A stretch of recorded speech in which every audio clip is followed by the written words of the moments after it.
Bom, pessoal, tudo bem? Vamos resolver mais uma questão aí. Dessa vez uma questão da prova do IME de Química, sobre propriedades da matéria, tá? A questão aí ocorreu na prova de 2013, para a memória. Uma mistura A, cuja composição percentual volumétrica é de 95% e de água, 95% de água e 5% de álcool etílico, etanol, né? Está contida no Becher 1. Uma mistura B, cuja composição percentual volumétrica é de 95% de água e 5% de gasolina, está contida no Becher 2. Essas misturas são postas em repouso a 25 graus Celsius com ATM, tempo suficiente para se estabelecer em cada becker a situação de equilíbrio. Em seguida, aproximou-se chamas sobre a superfície de ambas as misturas. O que ocorrerá? Então, galera, a gente tem uma solução aqui que é composta, né, no nosso Becker 1, que ela é composta de álcool etílico, ou etanol, em 5% e 95% de água. Beleza. Eu já desenhei aqui um pouco da fórmula do etanol, né? Para a gente analisar algumas coisas interessantes. O etanol ele é um álcool, né, formado por dois carbonos e um grupo hidroxila, como qualquer álcool. Tá? Todos os álcoois eles são formados por essa hidroxila aí. Isso aqui, pessoal, torna os álcoois eles polares. Né? Eles têm uma estrutura molecular polar. Por quê?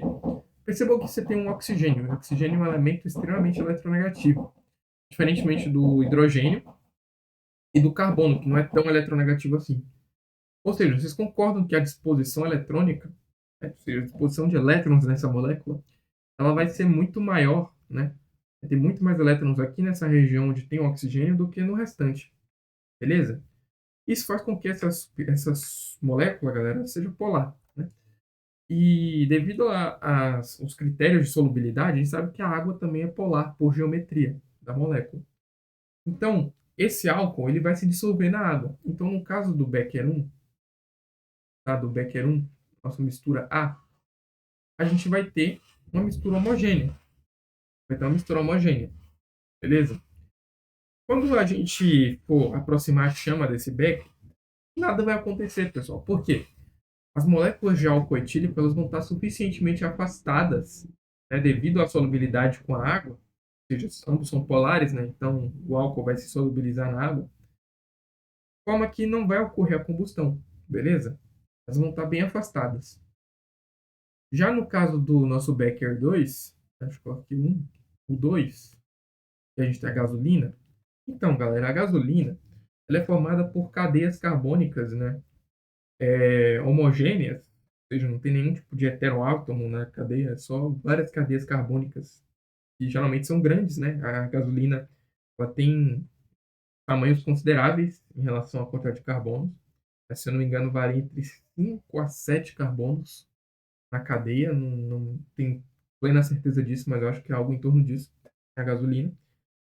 E isso torna ela uma molécula apolar, porque você só tem carbono e hidrogênio nessa cadeia. E o carbono ele vai se ligar, no caso, seria como se fosse isso daqui, galera. Eu vou tentar desenhar para deixar mais claro, né?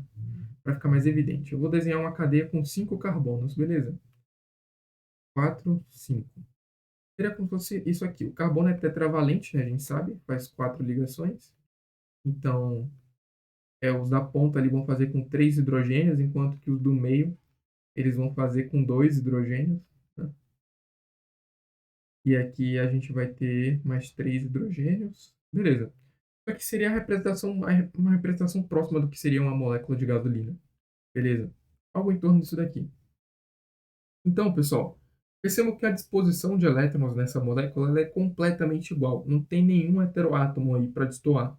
Ou nenhum tipo de configuração, sei lá, para essa molécula assumir. Não seja essa. Portanto, você tem uma molécula polar. E como a gente sabe, moléculas polares e apolares, substâncias polares e apolares, elas não se misturam. Tá? E a densidade da gasolina, ela varia aproximadamente em torno de 0,75 quilogramas por litro, galera. Ou seja, uma densidade ligeiramente inferior à da água, que é aproximadamente 1 quilograma por litro. Então, isso vai fazer com que no nosso Becker 2, que eu vou estar desenhando aqui, né?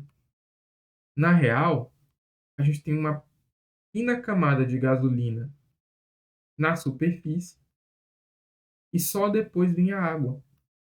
A água vai ficar embaixo, galera, porque a água é mais densa do que a gasolina e os dois têm polaridades diferentes, né? A gasolina polar e a água polar. Portanto, quando aproximarmos uma chama dessa daqui, isso aqui vai pegar fogo. Aqui você vai ter aqui um incêndio, né? Nessa região. Justamente porque os hidrocarbonetos, as cadeias carbônicas, né, de hidrocarbonetos homogêneas, elas são inflamáveis, beleza? Qualquer substância aí de hidrocarboneto que seja uma cadeia homogênea, ele vai ser inflamável, tá? Portanto, pessoal, a gente tem que dizer aqui que ambas não, nada, não é nada, né? Então, ocorrerá alguma coisa. Ocorrerá combustão somente na superfície líquida do Becker 1, não somente na do Becker 2. Beleza, galera? Então aqui a resposta seria a letra E, devido à diferença de polaridade e densidade entre os líquidos, como eu expliquei, né? Diferença de polaridade entre água e gasolina e a diferença de densidade entre água e gasolina. Fechou?